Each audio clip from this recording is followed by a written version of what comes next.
Assalamualaikum warahmatullahi wabarakatuh. Oke, kita bertemu kali ini dalam mata kuliah manajemen pemasaran lanjutan. Di pertemuan kedua ya, pertemuan pertama Ibu menjelaskan kontrak pembelajaran. Oke, dalam pertemuan kali ini Ibu akan menjelaskan tentang, oke, saya screenshot materinya.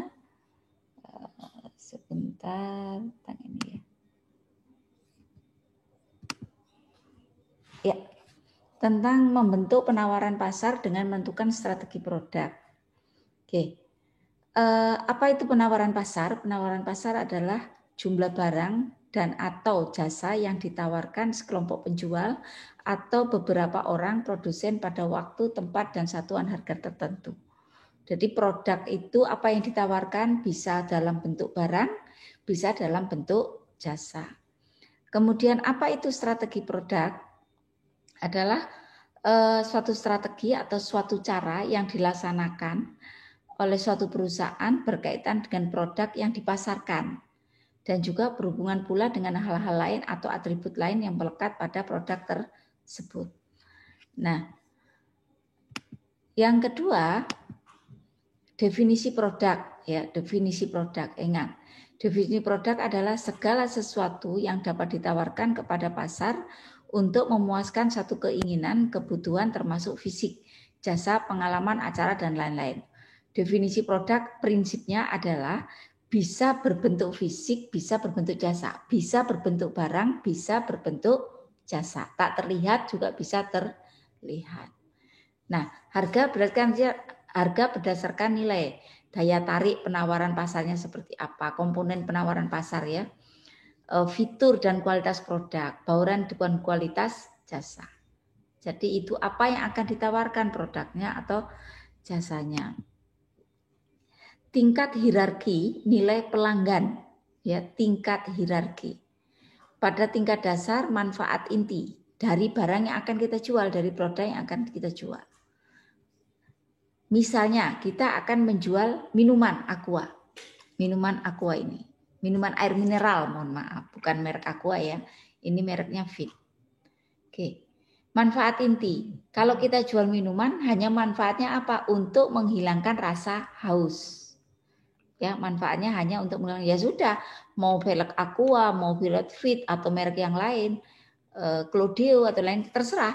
Yang penting manfaat intinya adalah hanya untuk menghilangkan rasa haus. Pada tingkat kedua, pemasar harus mengubah manfaat menjadi produk pasar. Bagaimana menciptakan produk ini bisa menguasai pasar? Maka tingkatannya lebih besar. Misalnya, Fit ini hadir setelah aqua. Ya, bagaimana meningkatkannya? Nah, kan berbeda. Ya. Kemudian manfaat pada ketiga, hierarki ketiga adalah pemasar mempersiapkan produk yang diharapkan. Sekelompok atribut kondisi di mana diharapkan pembeli ketika mereka membeli produk. Produk yang diharapkan. Diharapkan. Jadi saya kalau nggak beli aqua, orang cenderung milih aqua. Pokoknya mereknya aqua. Walaupun air mineral, nggak mau merek Fit. Gitu. Jadi produk aqua itu sangat diharapkan oleh si konsumen. Nah, pada tingkat keempat, bagaimana ini ya? Makanya ininya lebih besar, lingkaran lebih besar. Gambar ini tidak hanya sekedarnya, ini menunjukkan kekuatan dari hierarki produk tersebut. Pada tingkat keempat, pemasar menyiapkan produk tambahan yang melebihi harapan pelanggan. Harapannya bukan sekedar mereknya aqua, tapi harapannya bukan sekedar menghilangkan rasa haus, bukan sekedar bisa menguasai pasar, tapi harapannya adalah bagaimana produk tersebut memiliki nilai lebih. Air mineral tersebut. Misalnya, ada minuman oksigen, air mineral mengandung oksigen.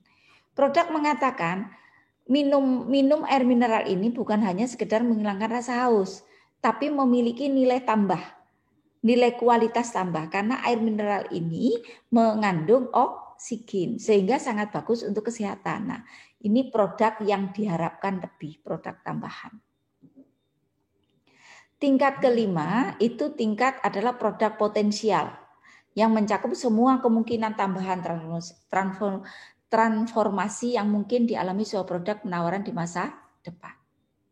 Jadi bagaimana menciptakan yang keempat ini menjadi nilai lebih, orang membuat konsumen sadar bahwa minum itu menghilangkan rasa haus itu tidak hanya sekedar menghilangkan rasa haus, ya, tapi bagaimana menciptakan produk itu sangat dibutuhkan karena mengandung tingkat kesehatan yang sangat luar biasa karena mengandung oksigen. Nah, ini yang kelima. Ini bagaimana kita menciptakan menjual produk itu dengan hierarki yang paling besar, hierarki yang paling tinggi sehingga orang membelinya itu sadar gitu. Bahwa itu satu kebutuhan. Oke. Klasifikasi barang konsumen, barang sehari-hari. Ada barang belanja, ada barang khusus, ada barang yang tidak dicari.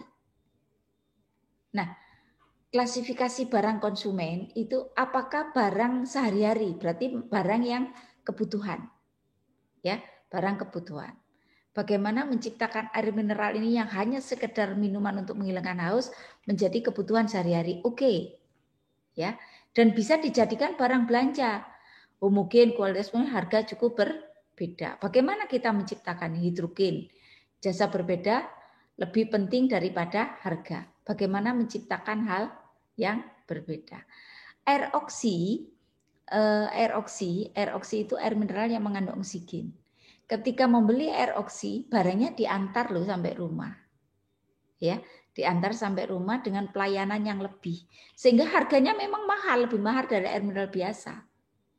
Ya, tapi dia bisa menciptakan bahwa barang belanjaannya itu difasilitasi dengan jasa penghantaran. Barang khusus oke, mempunyai karakteristik khusus karena oksi mengandung oksigen. Barang yang tidak dicari, apakah barang yang dijual itu menjadi barang yang dicari atau tidak? Ya, tergantung.